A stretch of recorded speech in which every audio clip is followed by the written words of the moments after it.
इस कथा का सत्य या तो समय जानता है, या फिर तब के समय के व्यक्ति, या फिर जानता है तंत्र का सार। हर कथा का कोई प्रमाण हो आवश्यक नहीं है। आवश्यक यह है कि उस कथा के सार का सत्य कितना है।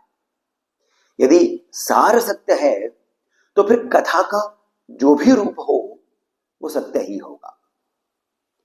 एक व्यक्ति थे जिनका नाम था विश्वजीत। ये नर्मदा नदी के तट पर साधना करते थे, भगवती ललिता त्रिपुरा सुंदरी की। इनको श्री विद्या की दीक्षा प्राप्त थी एक बहुत महान गुरु से।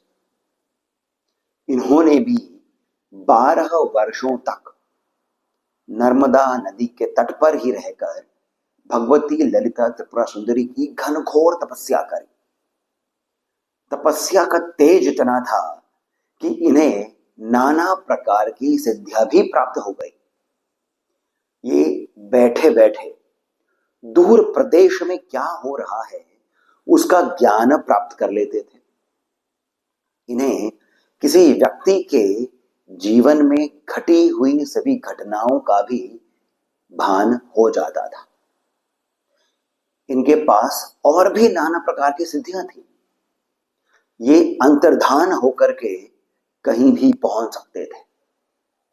इस प्रकार की उच्चतम सिद्धियां इन्हें प्राप्त हो गई, जिसके कारण आसपास के गांव के व्यक्तियों को लगा कि ये जो व्यक्ति हैं, ये जो साधक हैं, तपस्वी हैं, ये अवश्य ही कोई महान आत्मा है जो कि इन गांव वालों के जीवन का उद्धार करने के लिए ही आई है। अब धीरे धीरे करके विश्वजीत के मन में भी यही बात समा गई कि वे कोई महान आत्मा है। पुनर्जन्म का कोई दोष रहा होगा जिसके कारण इस जन्म में इन्हें फिर से आना पड़ा, परंतु पुण्य कुछ ऐसे रहे होंगे कि एक महान गुरु भी मिल गए और श्री विद्या की दीक्षा भी हो गई।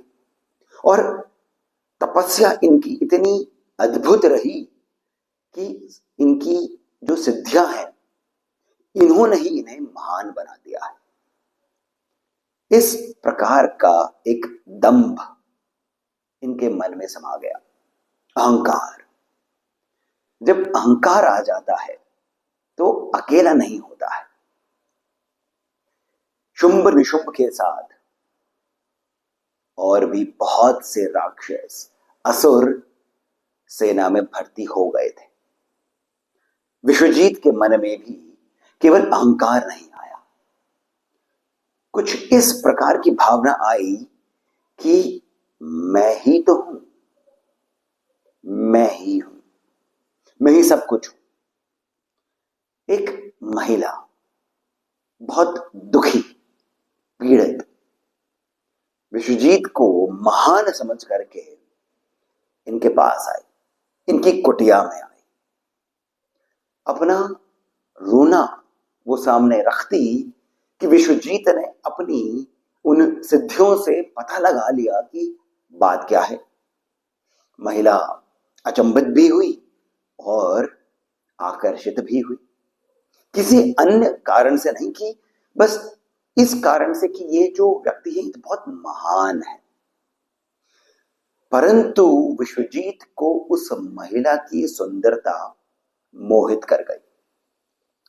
अब ये मोह था या फिर अहंकार का ही आडंबर, हम जानेंगे थोड़ी देर में। विश्वजीत ने अपनी सिद्धियों से कुछ ऐसा जाल रचा कि ये जो महिला थी ये हर बार प्रतिदिन विश्वजीत की ओर आकर्षित हुई आ ही जाती थी।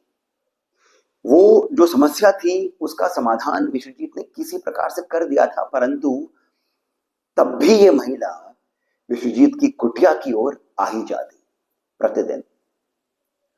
परंतु यहां पर एक रहस्य हम सभी को जानना आवश्यक है कि जब भी इस प्रकार की सिद्धियां किसी भी व्यक्ति में आती हैं तब संसार का जो नियम है वो ये कि आपसे कुछ लेकर के भी जाती है, आपसे आपका सुख, आपकी सत्यता, आपका धैर्य, आपका विश्वास और आपकी सरलता।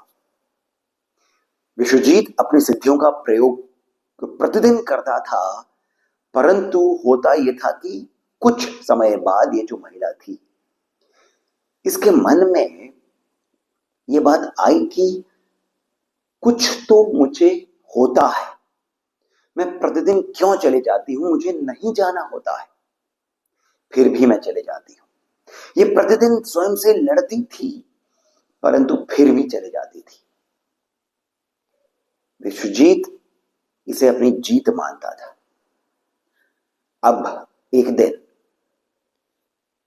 सामने श्रीयंत्र को स्थापित कर, होम की पूरी व्यवस्था कर, विश्वजीत भगवती ललिता त्रिपुरा सुंदरी की आराधना करने जैसे ही बैठा, जैसे ही उस होम में अग्नि प्रज्वलित करी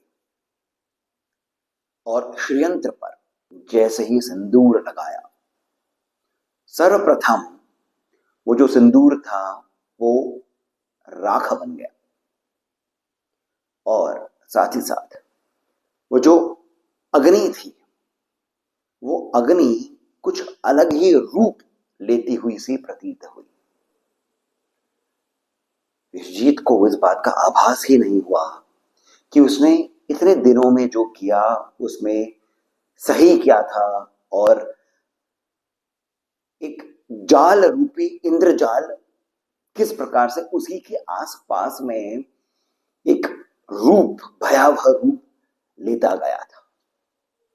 किसी भी प्रकार का भान विश्वजीत को हुआ ही नहीं, वो अपने अहंकार में डूबा रहा। भगवती ललिता त्रिपुरा सुंदरी की आराधना करने के लिए बैठा विश्वजीत ये समझ ही नहीं पाया कि ललिता जो है ये तो चहुओर अपनी दृष्टि रखती है। आप इनके भक्त हो या नहीं हो, यही तो हैं जिनकी ये सभी रचना है, ये सभी लीला है। राख वो सिंदूर हो गया था और साथ ही साथ जो अग्नि प्रज्वलित करी थी अब उसने भयावह रूप ले लिया और उसकी जो लपटें थी वो कुटिया की छत को छू रही थी। विश्वजीत समझ नहीं पाया। एक अजीब सी आकृति सामने प्रकट हुई। ये सुंदरी नहीं थी, इसकी छवि श्याम वर्ण की थी, अर्थात काली थी। यह और कोई नहीं, भगवती त्रिपुर भैरवी थी। ये जैसे ही प्रकट हुई, विश्वजीत के छाती में एक बहुत अजीब सा दर्द हुआ। अग्नि सी इसके छाती में प्रकट होने लगी और देखते ही देखते समस्त सिद्धियां जो थी वो उस अग्नि में प्रवेश कर गई। अग्नि बुझ गई अपने आप। इतनी भयावह अग्नि जो छत को छू रही थी कुटिया की, अचानक से बंद हो गई। सब कुछ समाप्त हो गया। विश्वजीत के मुख का जो तेज था, 12 वर्षों के सतत तप का जो तेज विश्वजीत के मुख पर था वो समाप्त हो गया। इसकी समस्त ऊर्जा जैसे कहीं छीन सी ली हो किसी ने, ऐसा ही से लगा। और इतना ही नहीं, उस महिला के स्वप्न में आकर के भगवती ने, त्रिपुर भैरवी ने जो जाल विश्वजीत ने रचा था उसको भी काट दिया। वो महिला अब सुरक्षित थी।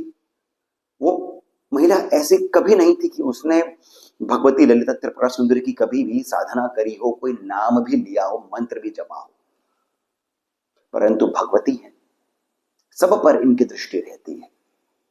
कोई एक भी जीव ऐसा नहीं है जीव या निर्जीव, कुछ भी संपूर्ण ब्रह्मांड में इनके कटाक्ष से ओझल नहीं है।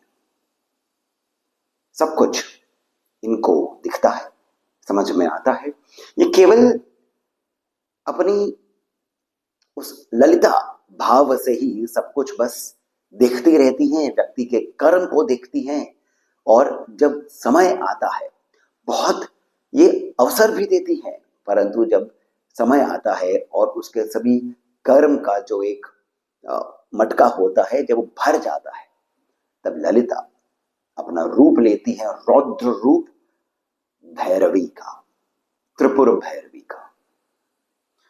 अब जो विश्वजीत है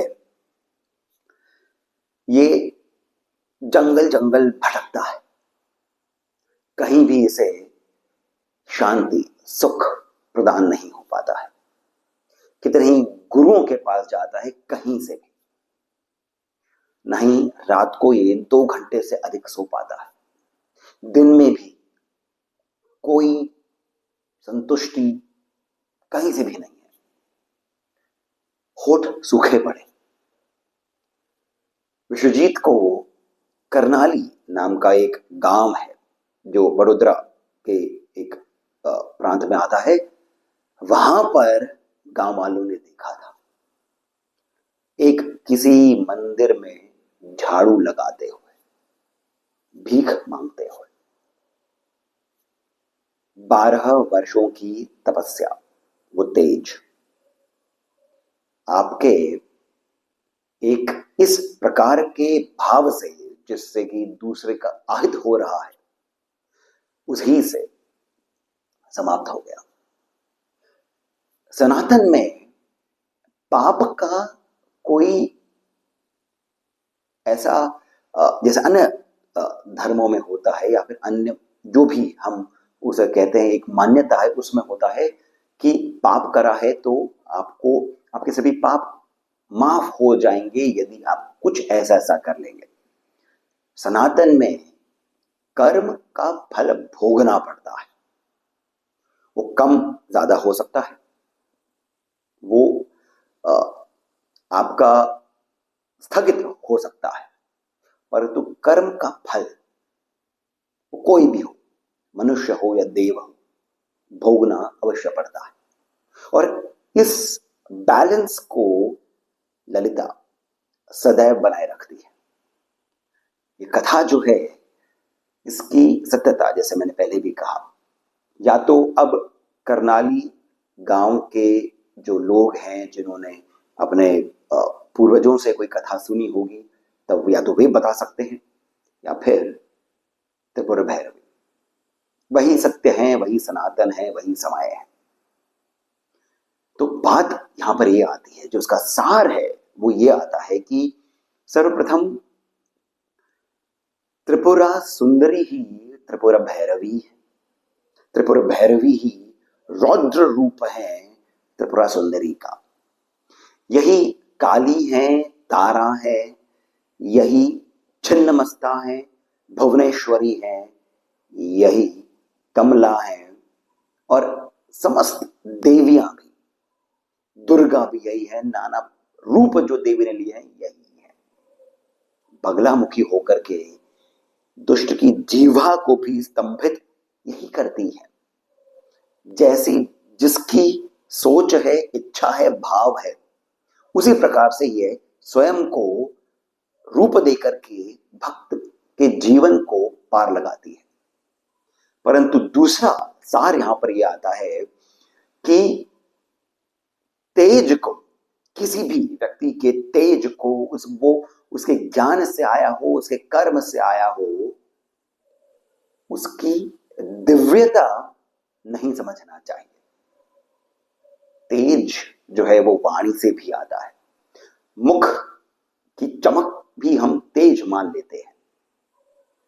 वो व्यक्ति कितना सुंदर बोल रहा है, कितना ज्ञानी प्रतीत होता है, चेहरे पर कितनी मंद मधुर मुस्कान है, हमें ये सभी बातें आकर्षित करती हैं।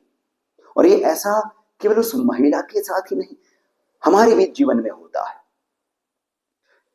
कितने सुंदर शब्दों का प्रयोग हो रहा है, कितना नाना प्रकार के पर्यायवाची शब्द आ रहे हैं एक ही शब्द को बताने के लिए। ये देखिए गुरु कितने भाव में बता रहे हैं, आंखों से आंसू आ रहे हैं। वाह, ये गुरु सत्य में महान है। वो दिव्यता है या नहीं, ये हमें सोचना होगा, समझना होगा, देखना होगा। सो उनके भीतर क्या भाव आ रहा है।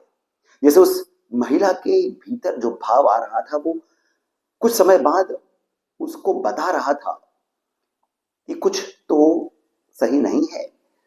हम अपने भाव को कितना मूल्य देते हैं, कितना उसकी हम मान्यता रखते हैं, ये हमें समझना चाहिए। हम गुरुओं को हम YouTube पर भी, हम सोशल मीडिया पर भी, सामने भी जब हम देखते हैं, वो गुरु ही नहीं, वो कोई भी अन्य व्यक्ति हो, हम जब आकर्षण में आ जाते हैं, और मैं बार बार आकर्षण का प्रयोग केवल एक युगल रूप से ही नहीं कर रहा हूं कि पुरुष स्त्री का आकर्षण, एक खिंचाव जो आता है, एक श्रद्धा का भाव जो आता है, हम उसमें स्वयं को छोड़ देते हैं।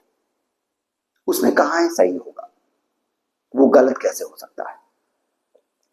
तो तेज दिव्यता नहीं है। और तीसरी बात, तप स्वयं की आत्मा के उत्थान के लिए होता है।